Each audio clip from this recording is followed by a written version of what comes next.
We're just waiting on notification, man. Okay. Okay, boom. And we are live. I want to thank everyone for tuning in to a very special edition of Off the Record on the People's Podcast this evening. We have a magnificent guest with us, one who is going to give us some amazing information as well as inspiration, and that is none other than our sister, Sis Laweeda Muhammad. Assalamu alaikum, ma'am. Wa alaikum salam, Brother Joshua. Yes, ma'am. All right. Well, first of all, yesterday was the birthday of Hon Elijah Muhammad, so happy Savior's Day. Happy Savior's Day to you too. Yes, ma'am. And happy Savior's Day to everyone who was watching the People's Podcast and continues to show love. The first question that we have for you, ma'am, is when did you first hear the teachings of the Most Honorable Elijah Muhammad? Okay. Well, I was born in the nation, if you will. So I had the opportunity to be around the Most Honorable Elijah Muhammad as a little girl. Mm-hmm. But when I recommitted myself, if you will, I was about 19 and I met Brother Sultan from the E-Team. Mm. And I was all the way in the world. And he would come and get his hair cut and get on me about my attire. And I would, and you know, what's interesting is faith definitely comes before understanding, because I'm telling him I'm a Muslim. You know, my grandmother cooked for the Most Honorable Elijah Muhammad. I've been around the Most Honorable Elijah Muhammad, so I don't know what you're talking about, but he really changed my life through the minister's lectures and the cassette tapes at 19 when I was in the hair salon. And he saw me begin to dress more modest. I took down the club pictures off the wall. He was so happy. And he really saved my life, you know. But as a little girl, I was in the home of the Most Honorable Elijah Muhammad, and I used to recite my lessons, English lesson number C1, to him. And it's something I feel like I should talk about more. Yes, yes, ma'am. And from many of the pictures that we see the Most Honorable Elijah Muhammad very stern, running the nation, and you know, in the governmental, like, you know, teaching mode. How was he with children? How was he with you? He was very kind, because he used to give me money for saying my lessons. And I was kind to him too, so I can get paid. But what I remember the most about him being so young, Brother Joshua, was the way he would go up the stairs. It looked like he was gliding. It was so smooth. And I was like, man, he's quick. Now that I think about it in an adult mind, right? I'm like, man, he was so quick. But I think about that often.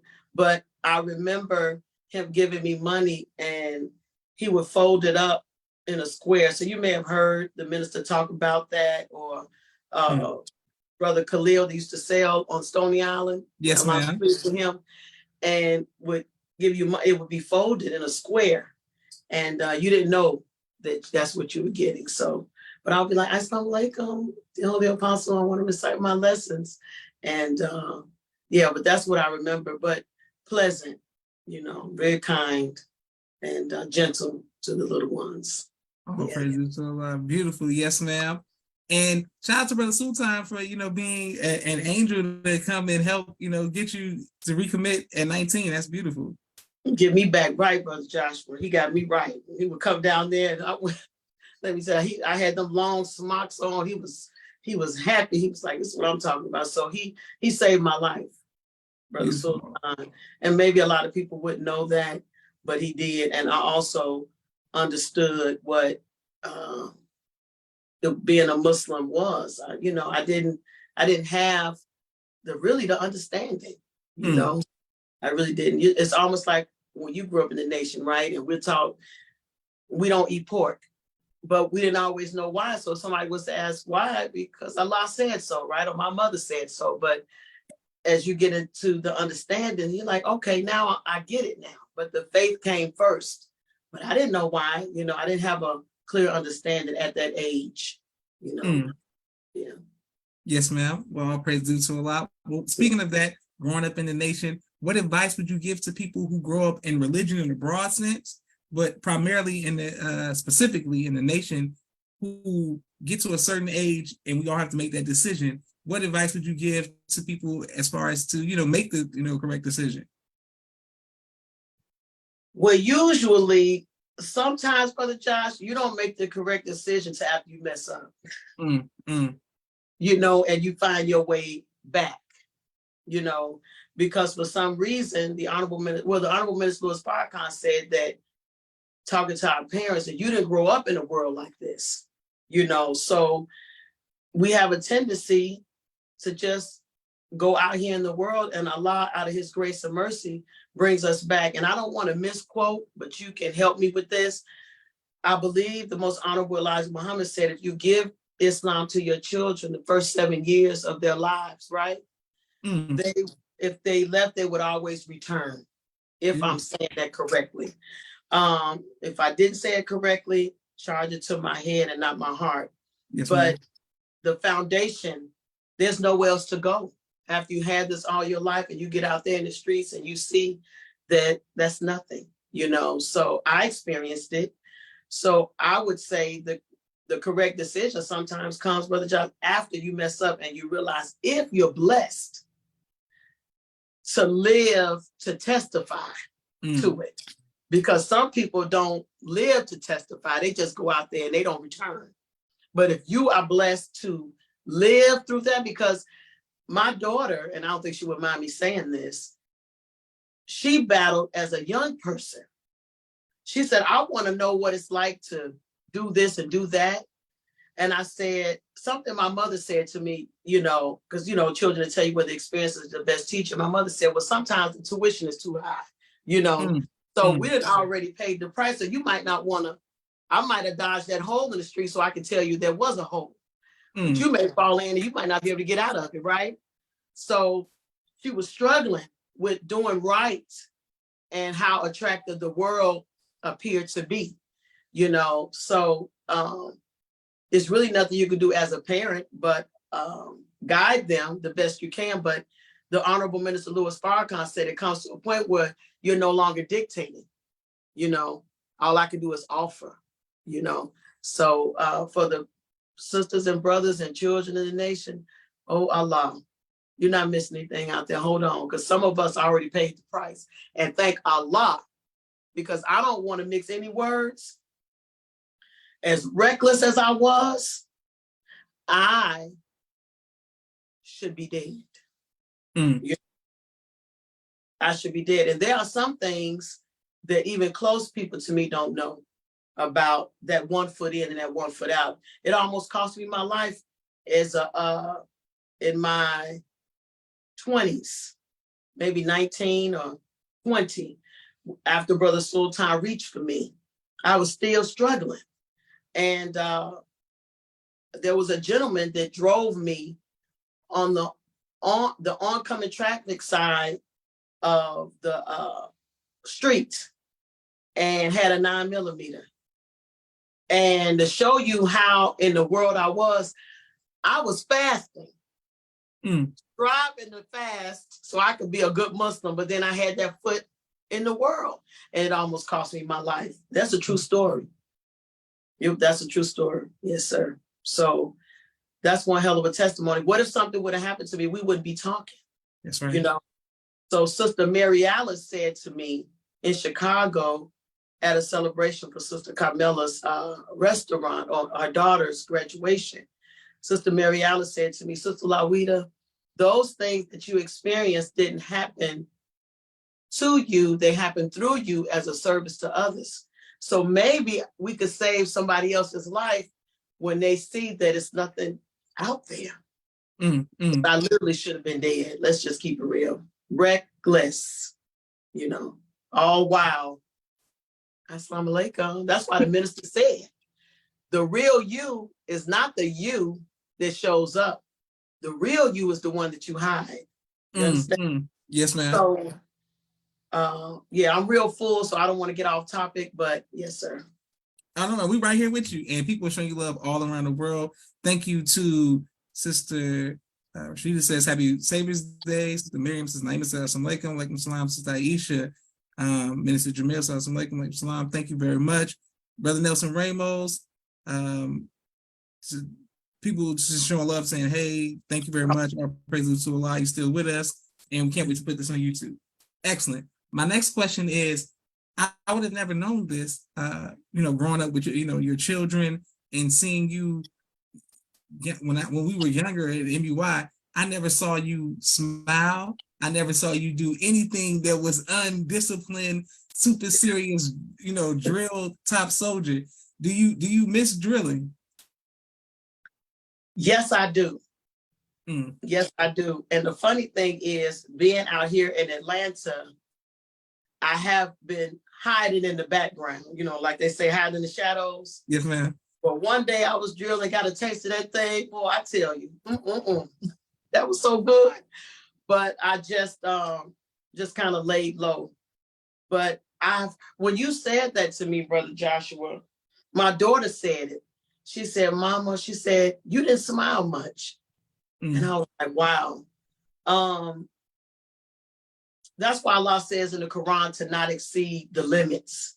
Because even though I was striving to be disciplined and very serious, I didn't have a good balance.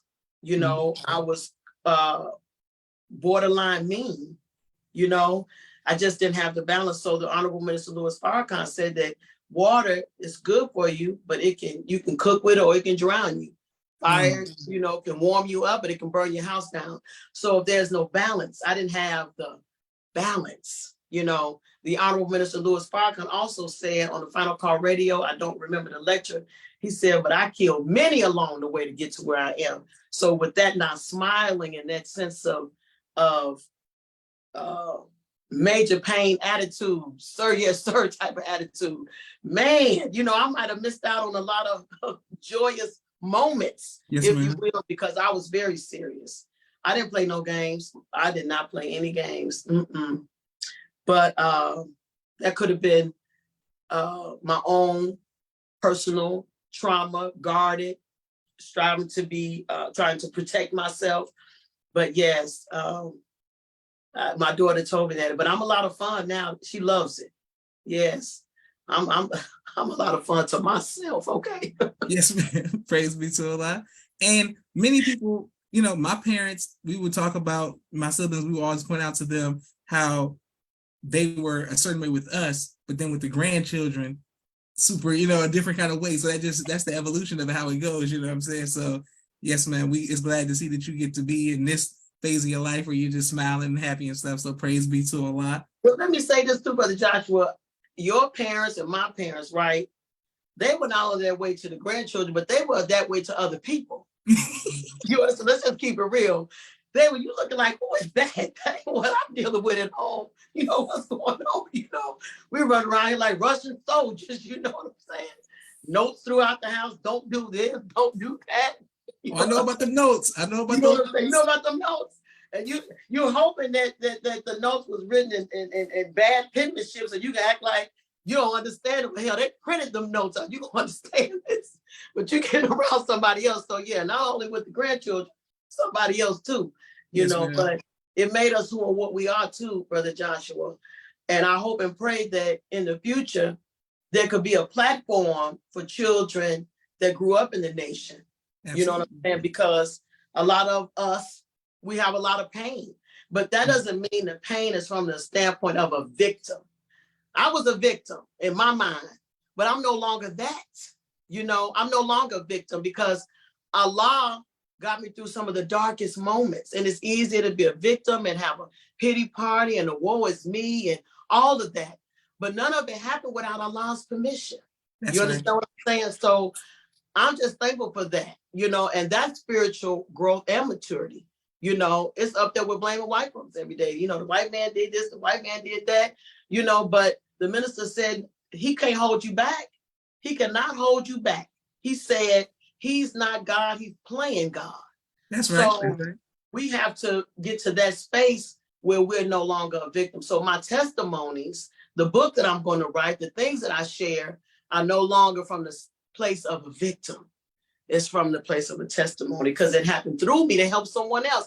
And, newsflash, Allah doesn't have to, send you a text or an email and run it by you on how you want to use your life and ask you what because we run away from pain. Personally, for me, I'm like, I'm good, but you learn to appreciate it and value it along the way. So I just wanted to say that. Thank you. Oh, absolutely. Yes, ma'am. Thank you very much. And thank you. And on behalf of myself, my family, and the viewing audience of the People's Podcast, we thank Allah for you and your sacrifices and the sacrifices of your family as well, ma'am. Yes, to help establish Islam here in North America, and to wear headpiece and garments and say Assalamu alaikum when it wasn't the coolest thing to the world and it wasn't the most popular thing. We thank Allah for you standing strong and still representing. Praise be to Allah. Yes, ma'am. I wanted to ask you about the Million Man March time period. As a sister, what was that like for you? What was the climate like, and what was it like as an MGT to see, the Million Man March? That was very breathtaking. Actually, my sons were 2 and 4, and I couldn't believe it, but I have to be honest, Brother Joshua, I wasn't spiritually mature. Brother Sultan said something to me one time. He said, when you go back and read something that you already read or saw something that you already saw, you're going to see it differently, and it may affect you differently. It's not what you saw or what you read that changed. You had changed. So my appreciation for the Million Man March is a lot different than it was when I was a mother to very young sons, because I was still struggling with the world. This is the transparency that we as believers need to have, and with our children. Our children need to know that we came up out of hell as well. We look perfect to them. We look like we don't do any wrong because we want to portray that we have it all together. I was tore up from the flow up, okay? I was going through it and I was struggling. Thank Allah that I had enough sense to struggle and fight for it, but I was still struggling. So I could see the Million Man March and appreciate it more and see it from a different lens because I'm in a different spiritual space today. I appreciate it. I value it. It's powerful. You know what I'm saying? It was life changing, and then to listen to what the minister said, that affected me differently after I listened to it years later. Yes, ma'am. Yes, sir. Beautiful. Yes. Excellent teaching, Sis Laweeda. Okay, Sis Laweeda, I have a question. Will you ever go into the ministry class or something like that? You know what I'm saying? Funny you say that too, right? Because many people may not know this. I would speak in some of the jails and juvenile report centers, some of the evening report centers. And I spoke at Olive Harvey College to some of the college students. But that was at a time I had a business by the name of Power. And it stood for Profound, Obedient, Wise, Enlightened, Recommitted Women in the Struggle. So I have thought about that and would love to do that, and would love to be a part of that, but I had some growing up to do because the Honorable Minister Louis Farrakhan does not want us to use the platform, whether it's in the nation or outside the nation, to deal with your grievances or your issues or your pain. That's not what it's for. You know what I'm saying? If you're not testifying to Allah's greatness, as to how he got you through things that only he could do. You understand what I'm saying? I'm going to share something with you if it's okay. Of course. I experienced something, and this is a sermon for another Sunday, but I'll give you the nuggets. But like the Honorable Minister Louis Farrakhan told Brother Abdul Qiyam, I'm going to paint you the context, okay? Yes, ma'am. Yes, ma'am. What I experienced a trial and tribulation that lasted a total of 10 years. It was 10 years of loss, 10 years of pain, and some of the trying and, darkest moments. An individual that was linked to the chain of some of that pain called me one day, years later, maybe 10, 11, 12 years later, and asked for forgiveness. And I said, I don't have a problem forgiving you. I said, because it would be a total disrespect to the Savior to forgive you, not to be able to forgive you when he was the one that got me through it, not you. So I don't have no reason to be mad at you. You know what I'm saying? This is how you know when you start to become well emotionally and mentally, when you are not in that kind of pain, because you can appreciate the pain. Now, when you're going through it, you can't appreciate it. Please, for me, I couldn't. But I went to the other side. I get it now. And I thank Allah for it. I never thought I would see the day that I would thank Allah for the pain. I wasn't thanking him for it at that time because I didn't have an understanding. But let me be clear about something. The Honorable Minister Louis Farrakhan said this: Allah doesn't try you with what you hate. He tries you with what you love. And he knew that I love to be private, right? And when the trial and tribulation, as I was enduring it, it no longer became a private situation. So I began to look at, why did I want to be private? Could that be because I was worried about what people think? You see what I'm saying? Yes, ma'am. You worry about what people think, but when Allah is sufficient, you don't worry about that. Then you become free.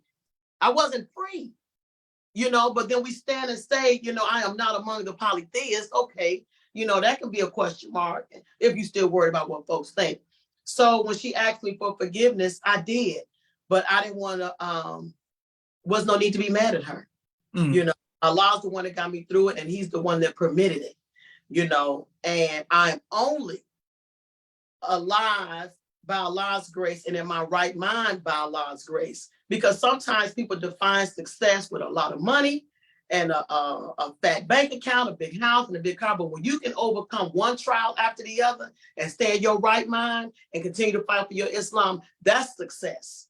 You understand what I'm saying? Because what I endured in Arizona, Brother Joshua, it wasn't one trial after the other.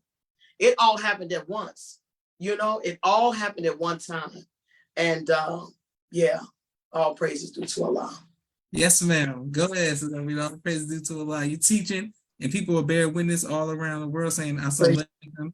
Sister is truly amazing. I love her spirit. Assalamu alaikum, my beautiful blessed sister. People saying, Sister Naima says, teach. And thank you, everybody who continues to watch and show love to the People's Podcast. So we have a quick 60-second commercial break for all of the sponsors of the People's Podcast, and we're coming right back to our sister. For everybody who likes to donate, please cash app the People's Podcast. Thank you very much. And we're going to continue to show love. And we got to hear about Sis Laweeda's amazing businesses. So we can't wait to hear about that as well. One moment. Thank you for every like, share, and subscription to the People's Podcast. Here we go. Television and film editing. Please reach out to him if you need any of those services. Sister Miriam's ABC I Love Me, children's book and coloring book, and now Spanish book. All three available on Amazon.com. Sister Naima's Stay on Point Dance Academy, LLC. She teaches ballet virtually to young girls all across the country, right here in the studios of Atlanta, Georgia. Dr. Henry Carter's King Henry Turkey Legs, right here in Atlanta, Georgia. Brother Rashad Muhammad's COVID-19 Disinfected Cleaning Services, out of Chicago. Student Minister Sharif Muhammad's book, A Soldier in the Movement of Christ, available on adulsharif.com. And lastly, Brother Joshua Muhammad's book, Cleopatra, as well as No. Listen, I thank you for each sponsorship as well as donation. We also have Sister Sherry Muhammad with Asiatic Minds. If you would like your children to learn virtually, please sign up for AsiaticMinds.com. She teaches STEM to young children all around the world. Thank you very much, Sister Sherry, and please enroll your child into AsiaticMinds.com, AsiaticMinds.com. Yes, ma'am, right back to Sis Laweeda. We were speaking, and you said that the Most Honorable Minister Farrakhan gave you some advice. Could you let us know what that advice is, ma'am?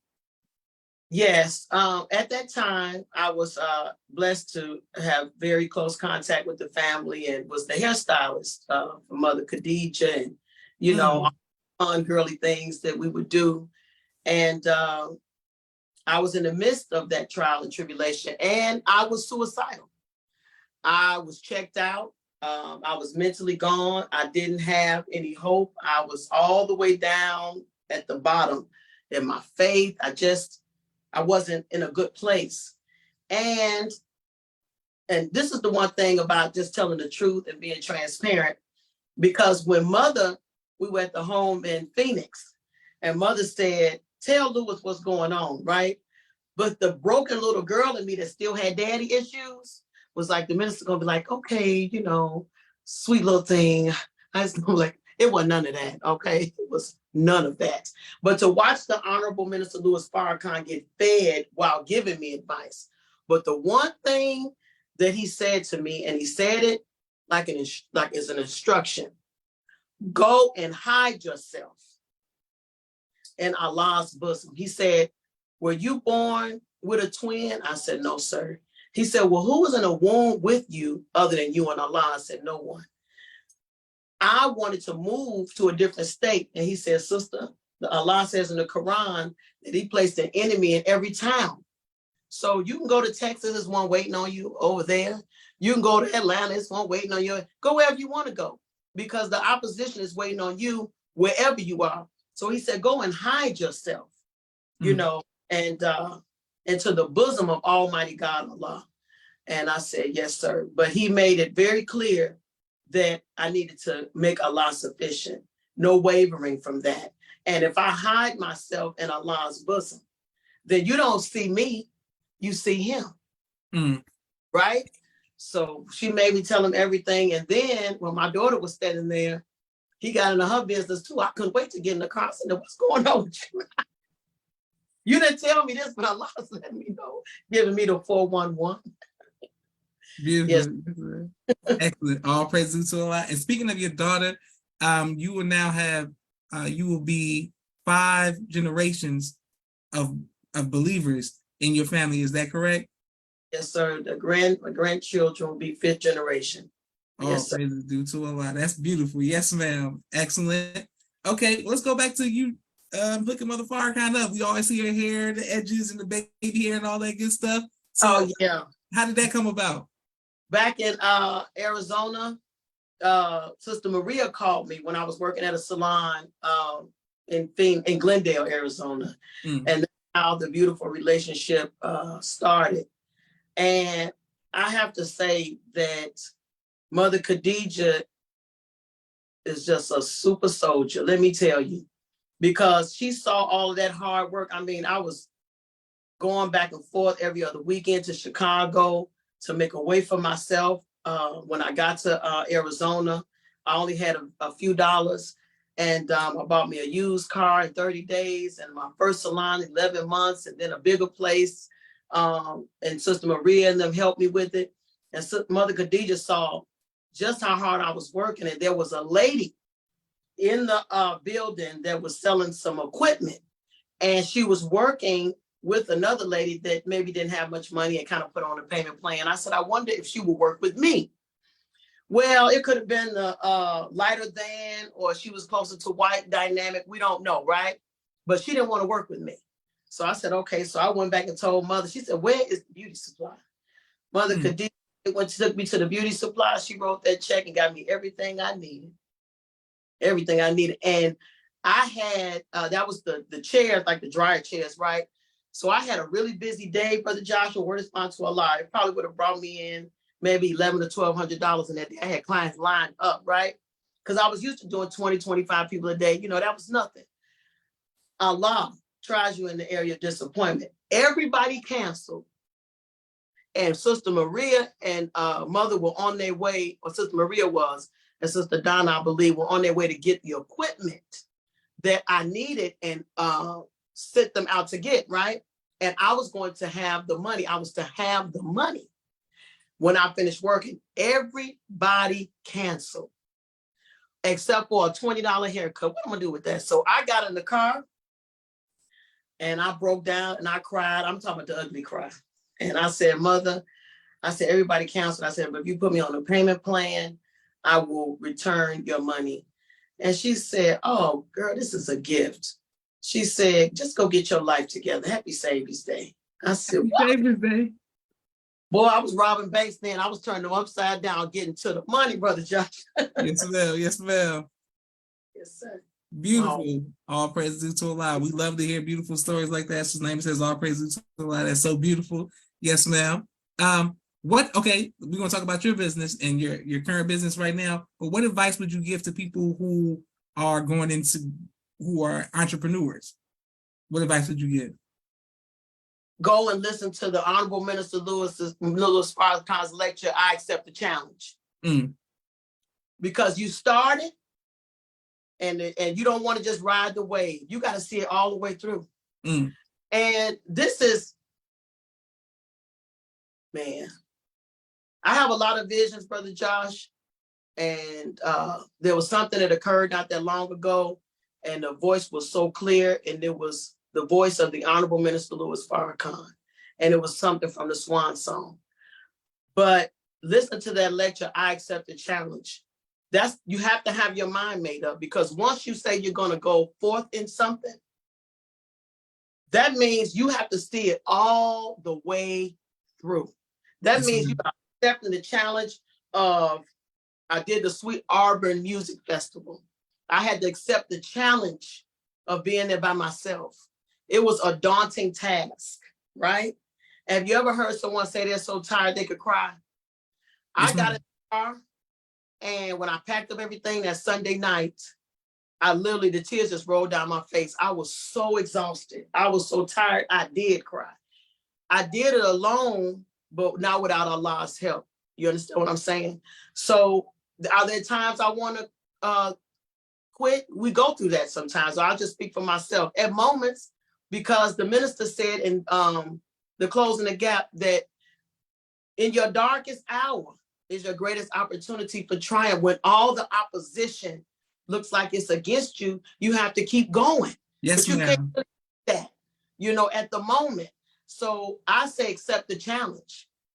I say accept the challenge and listen to that lecture in its entirety, and have a made up mind. Because there's nothing more dangerous than a made up mind. Once your mind is made up, it's a wrap then, Brother Josh. Yes, ma'am. Go ahead. So beautiful. Yes, yes, ma'am. All praises to a lot of people bear witness all around the world. Thank you all, everyone who's showing love on Facebook. To our YouTube family, Sister Nia, Brother Kente, our Brother Musa, the Auntie, everybody who shows love on YouTube as well. Thank you, everybody who shows love to Sis Laweeda. Okay, yes, ma'am. My next question is, what has been the greatest joy in your life, ma'am? The greatest joy in my life is seeing my seed through my grandchildren. That is an amazing feeling, and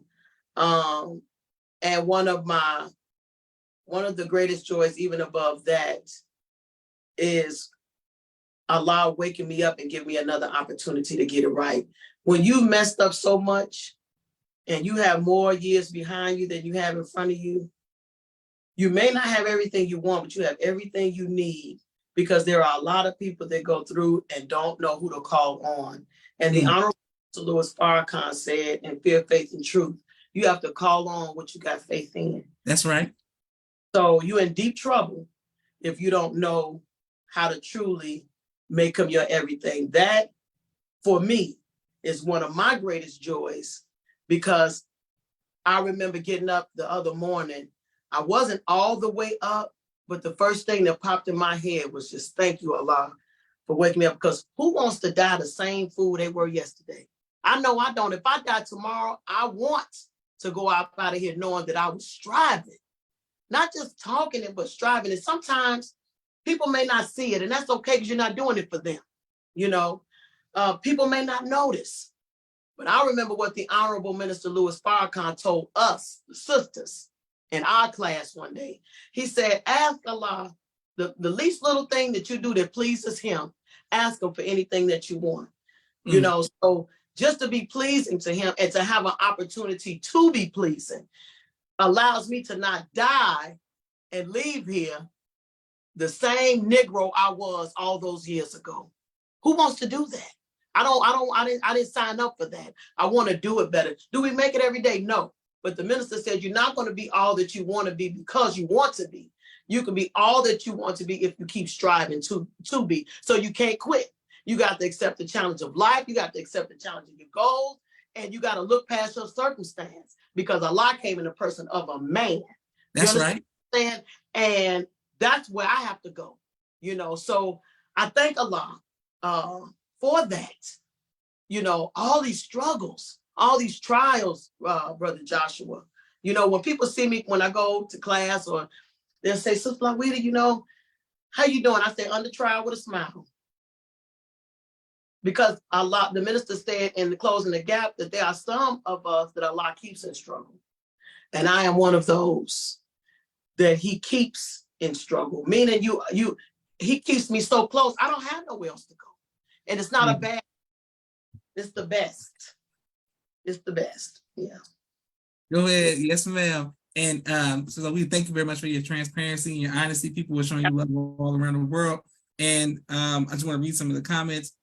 Thanks to Aisha. Sister Maxine says, come on, sis, you got this. She absolutely loves you. Go ahead with fortitude, tenacity. That's my sister. Woohoo. Everybody's doing all the women sister claps and all that. And she said, that's praise be to Allah. Beautiful. Allah, does it look like this? Exactly. Yes, ma'am. What advice would you give to future mothers? Future moms. Well, I'll say to you what I gave to my daughter that found out she was pregnant. To nurse the How to Give Birth to a God lecture series. And can I say something real quick with that? Of course. When I was pregnant with my daughter, Brother Joshua, I remember hearing the minister's words, and I can't get it verbatim.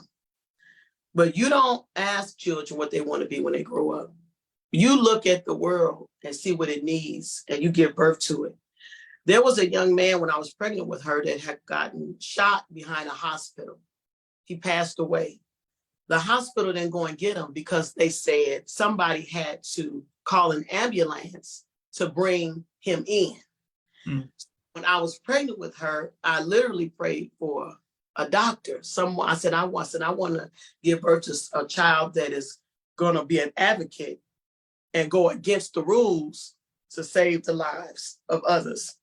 And that's exactly what she's doing. So this is the workshop of Allah, right. And this is the joy of being a grandparent, because we messed up along the way. But this is an opportunity to get it right through your children's children, if they would have an ear to listen. So I told her to nurse that. Be careful what you watch, because, man, when I was watching How to Give Birth to a God, I was watching the Jeffersons and eating French fries. I didn't watch the little Rambo was my movie, trying to learn some new moves. But I had to leave all those kind of movies alone. So I was suggesting to her to do the same thing. And she's doing an excellent job. And I said, nurse the Final Call Radio, nurse the Honorable Minister Louis Farrakhan, because when we stop listening to him, we die. We flatline. So get that word in there. So I would advise them to nurse the words of the Honorable Minister Louis Farrakhan. Can I say something else, if you don't mind? Of course. I was on the road, and I'm saying this because the minister said in our Twitter book about how he has too many silent witnesses. We're too silent, we're too quiet, about how he has saved our lives. And as outspoken or personable as I am, sometimes I do retreat, and I have to continue to work on that and not be afraid to be bold in the truth in the value of the Honorable Minister Louis Farrakhan. I was on the road, and I was just a few minutes away from death, laying there, and I couldn't stand up. I felt like I was going to fall down, and I knew I was dying. I didn't know what it was at the time, but I really do believe that it was COVID. I believe that. My point in saying that, I remember being balled up like a fetus, cold and shaking. And in the trucking industry, I was an over-the-road truck driver, did it 4 years, lived on the road 10 months. Nobody would have known that I would have been dead in there. And I remember weeping with the tears running down my face. And I said, am I just going to die like this? I said, am I going to die like this? And the voice of the Honorable Minister Louis Farrakhan came through so loud. You got one life to live, fight like hell to keep it. Boy, I started standing up, even though I was falling down. But I started standing up, and people that know me know that I'm very clean. So not being able to get my truck the way that I liked it was a trial for me, but I kept getting up. I fell down. I kept getting up. I fell down. And it was Sister Carmela's foodie spot. My life. Because I got a ride over there, got me some beet juice and some of that good food that she cooks. And I began to become too, but I was dying. You could see it in my face, you know? And so that's what I'm saying about the power of the Honorable Minister Louis Farrakhan. We're going to have to hold on to him and hear him in our thoughts and our being. It came through like a loudspeaker. Yes, ma'am. Whoa, you know, and I did just like that. He said, you got one life to live. Fight like hell to keep it. I said, right on. I started getting up, Brother Josh. Oh, praise due to Allah. Oh, praise. Yes, ma'am. And people bear witness all around the world saying that's right. That's our sister in the nation. Assalamu alaikum. Alaikum salam, Sister Anita. Thank you for giving me the greetings. Thank you, everybody, for showing love. Thank you, Sister Maxine, for your kind words as well. And once again, this is beautiful. All right. What type of music do you enjoy listening to, Sis Laweeda? When I was on that road, let me tell you what I was playing. I had to send my daughter a video. I had Let's Change the World. I thought I was Rick Ross. I was breaking it down. I turned into something, coming through them mountains and turning them curves. But I love, depending on when I was on the road, I had to listen to some rap. You know, I had to get it going. Yes, ma'am. And I mean, I'm just telling you, people can front, but I had to get it in. I was dealing with them crazy fools on the road, so I had to get it how I was living. So it wasn't bad like that. It wasn't no easy E, but I had to get it in. Yes, ma'am. So, I do like Brian Culbertson, Colors of Love, the jazz. I love jazz. Okay. And I was a young person that liked the blues. My mother probably have my high for sharing this one. She loved the blues too, because she took me with her one time so she could hear some of it. I said, what is this? But the blues, yeah. I love the blues. I love jazz. And a little country music too. This got a little soulful twist. You know, I pretty much like all music, but I don't know if you can bear witness to this. You know, that music you listen to in the car, you might not listen to it while you're at home cooking your dinner. Absolutely. I can't even make no cheesecake to Rick Ross. I don't want my cheesecake stressed out. Yes, ma'am. Yes, ma'am. Yes, sir. Okay, beautiful. Well, speaking of cheesecake, I don't know if everyone notices, but last weekend, people all around Atlanta was just running and going down to the Sweet Auburn Fest, and they were saying they're fighting over this cheesecake. How can we get a piece of this? Like, how can we get some of this cheesecake? Oh, that cheesecake is the truth. And I'm going to tell you something. Allah, who came in the person of Master Farad Muhammad, blessed me to perfect that cheesecake. Somebody told me about Eli's cheesecake. I said, I'm not worried about Eli. He should be worried about me. The cheesecake is the truth, okay? So I do blueberry, strawberry, plain. I even have a pie called the money pie. Homemade bread. I call them my extremely enjoyable loaves of bread. But my cheesecakes, I have them being sold at the cafe in College Park, Akira's Cafe. And one day I went there Tuesday. They closed at 5. I got there at 4:45. This was for the purpose to set up my inventory for sale for Wednesday. Yes, ma'am. I over 30 minutes gone, sold out. So I had to go back, bake all over again, stay up all night, and bring some back for Wednesday. But they can follow me on Instagram at Peaceful Mornings Cafe. And side note, I had that name for over 7 or 8 years and it was still available. I said, we have enough stress. How about Peaceful Mornings? How about that same mindset the minister had with the Salam restaurant. We shouldn't have to leave to go in another neighborhood to have fine dining or good food or a peaceful experience. So it's just food made with love, and the cheesecake is the truth. And I love to get the people to say they're not really a cheesecake person, because I was hooking them up at the Sweet Arbor Music Festival. I don't hardly eat cheesecake. I said, that's okay, you're going to like this one. I said, it's like the Roach Motel. Once you check in, you don't check out. And it was like, I need some of that cheesecake. So Instagram and my telephone number, I can give that as well, the line that they can call to order. I am booking up fast for the quote unquote holidays, if you will. Yes, ma'am. Blue, everything's organic and non-GMO, but it's delicious, really delicious. Yes, ma'am. And people will bear witness to you. So I'll read it all in the comments saying, tell that cheesecake will make you jump in line and fight for it. The blueberry is good with the coffee. She said she gained 5 pounds over her birthday weekend. Beautiful. Excellent. And also shout out to Akira's Cafe for showing you love and for showing love to the believers for so many years. So may Allah continue to bless them as well and bless you. So this is only part one. You know, inshallah, it's going to be an ongoing thing. Yes, sir. But we always ask, our last question that we ask to the guest is, what would you like your legacy to be? I want to do what the Honorable Minister Louis Farrakhan has been teaching us. I don't want to leave my grandchildren a bunch of debt and a bunch of bills.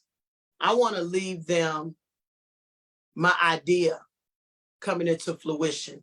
I want to leave them that, because the Honorable Minister Louis Farrakhan said, oh, how I wish the believers would live in the world of ideas. So I had an idea about, I've been making cheesecake and cooking for a long time, but something special happened with this cheesecake, okay? It is so wonderful. And when I'm cooking it or making it or getting it together, I said, I'm gonna be a millionaire in 2025. That's the easy thing, because it starts in the mind, right? The pockets just have to catch up. But Allah gave me something and I had an idea and I moved out on it. So I want my legacy to be for my grandchildren to experience working in Peaceful Mornings Cafe and the vision I had, so they can have their own vision and fulfill it, because it's about the young people, right?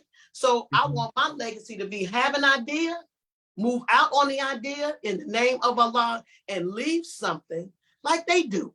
They leave old money in businesses and they pass it down, but we don't want to pass down ignorance and bad credit and no money. Who wants to do that?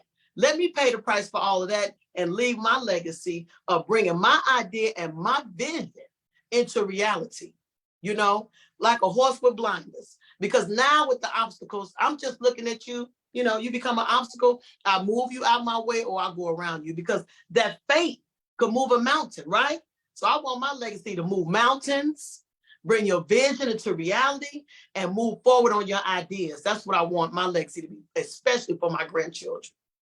Yes, absolutely. Absolutely. And what a legacy that is, Sis Laweeda. Excellent. And I want everyone to make sure that we continue to support her. And you have a podcast that will be launching soon. Do you want to announce that? Or do you want to wait till later, or do you want to bring it out right now? I'm gonna tell you about the brother Josh, because they need to know this, because I called you and reached out to you, because in order to be a good leader, you first have to be a good follower, you know, and it takes strength to just say, I don't know what I'm doing. I don't know everything.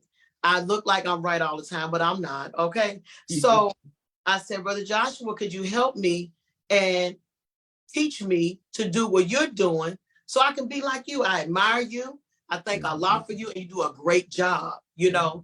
So I had an opportunity and it was given to me. Go do a podcast, Sis Laweeda. That was the instruction. I said, right on. Okay, you got it. So the podcast, I would like to title it Under Trial with a Smile. Yes, because ma'am. I want to have an opportunity to share my testimony and an opportunity to move out on an idea that I haven't shared with anyone but 2 people. And Sister Alnisa, during the Ramadan prayer line, she said, look how far she's come just off an idea.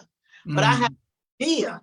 Instead of looking at the things that we go through as always struggle, I want to see them as challenges that create opportunities to help solve problems, right? So some of the pain, I'm going to turn it into purpose through that podcast, Allah willing, under trial with a smile. And that's my TikTok handle too, under trial with a smile. Yes, ma'am. Beautiful. We look forward to launching it and seeing it launch, and she's going to be back with us so we can support her, because people want to show you love all around the world. This means very much a lot to me, ma'am, to myself, my family, and the viewing audience of the People's Podcast, that you would take time out of your busy schedule to come on the People's Podcast for part 1. Look forward to part 2, and I look forward to tasting the peach cobbler as well. A lot of treats, so we look forward to that. Let's make sure we support our sister. This is Joshua Leonard Muhammad signing off for the People's Podcast. Assalamu alaikum, ma'am. Wa alaikum salam. Thank you very much. Thank you all for watching.